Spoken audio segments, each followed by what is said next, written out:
रहमान रहीम। नाज़रीन इकराम अस्सलाम वालेकुम। यूँ लगता है कि खुश किस्मती एक बार फिर जनाब इमरान खान के दरवाज़े पर दस्तक दे रही है और वो इस्तिस्ना जो जनाब नवाज़ शरीफ और मोहतरमा बेनज़ीर भुट्टो को माजी में मिलता रहा है, अब जनाब इमरान खान को भी मिलने वाला है और वो भी अनकरीब सियासी शहीद का दर्जा हासिल करने वाले हैं। हुकूमत की मुद्दत मुकम्मल होने में साल डेढ़ साल का अरसा बाकी है और हुकूमत ने कुछ डिलीवर नहीं किया। आवाम के मसाइल में कई गुना इजाफ़ा कर दिया है।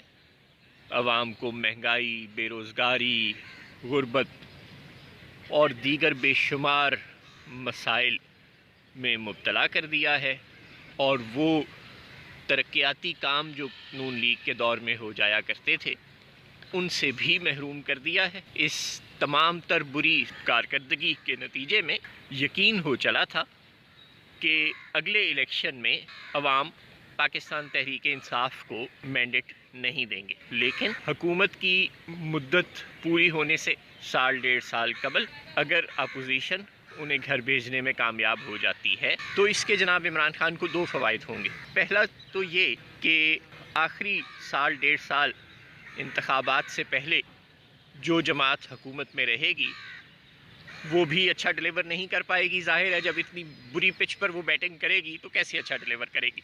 वो भी महंगाई को कंट्रोल नहीं कर पाएगी, वो भी पेट्रोल और बिजली की कीमतों में रिलीफ नहीं दे पाएगी, वो भी आटा चीनी दाल की कीमत कम नहीं कर पाएगी, वो भी बेरोज़गारी को ख़त्म नहीं कर पाएगी।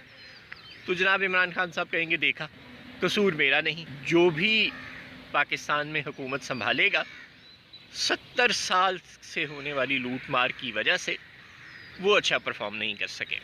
तो एक तो उन्हें फेस सेविंग मिल जाएगी, दूसरा पाकिस्तान के अवाम अपनी कमज़ोर यादाश्त के सबब उनकी बुरी कारकर्दगी को कुछ ना कुछ भूल भी चुके होंगे और इमरान खान साहब को ये कहने का मौका भी मिल जाएगा कि मेरे फ़लाँ तरक्याती मंसूबे बस मुकम्मल होने ही वाले थे, जिनके नतीजे में मुल्क में रेल पेल होने ही वाली थी, मुल्क में नई मुलाजमतें पैदा होने ही वाली थीं। मैं फ़लाँ तरीक़ों से महंगाई कंट्रोल कर रहा था, वो बस होने ही वाली थी। जो ही अपोजिशन को पता चला कि मैं कामयाब होने वाला हूँ, मेरी पॉलिसियाँ कामयाब होने वाली हैं, उन्होंने मेरी हुकूमत गिरा दी, जिसके नतीजे में आवाम को रिलीफ नहीं मिल सका। तो सारा कसूर अपोजिशन का है और हो सकता है कि कुछ भोले भाले सादा लोग उनकी इन चिकनी चुपनी बातों में फंस जाएं और फिर तहरीक इंसाफ को वोट दे बैठें, या 2023 के इलेक्शन में अगर पाकिस्तान तहरीक इंसाफ ज़्यादा गैर मकबूल होकर हार भी गई तो 2028 तक वो फिर से अपने इमेज को रीबिल्ड करने में कामयाब हो जाए और फिर से एक बड़ी सियासी कुव्वत बनने में कामयाब हो जाए। पाकिस्तान जैसे मुल्कों में जहाँ जमहूरी रिवायात फ़रोग नहीं पा सकी होती, वहाँ ऐसा ही होता है। 2-3 साल बाद आवाम का और अपोजिशन का टेम्परामेंट ख़त्म हो जाता है और वो हुकूमतों को घर भेजने के लिए एड़ी चोटी का ज़ोर लगाना शुरू कर देते हैं।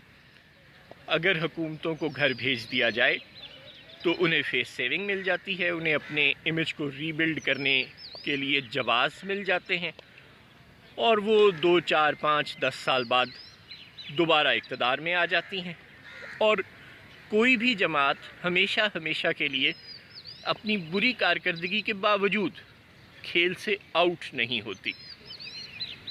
जब तक पाकिस्तान में बार बार ऊपर तले कई इलेक्शन नहीं होंगे, जब तक पाकिस्तान में आमराना इनक़ता के सिलसिले ख़त्म नहीं होंगे, जब तक पाकिस्तान में जमहूरी और पार्लिमानी रिवायात मुस्तहकम नहीं होंगी, तब तक पाकिस्तानी अवाम और सियासी जमातों के रवैयों में भी जमहूरी बर्दाश्त और जमहूरी तर्ज़ अमल नज़र नहीं आएगा।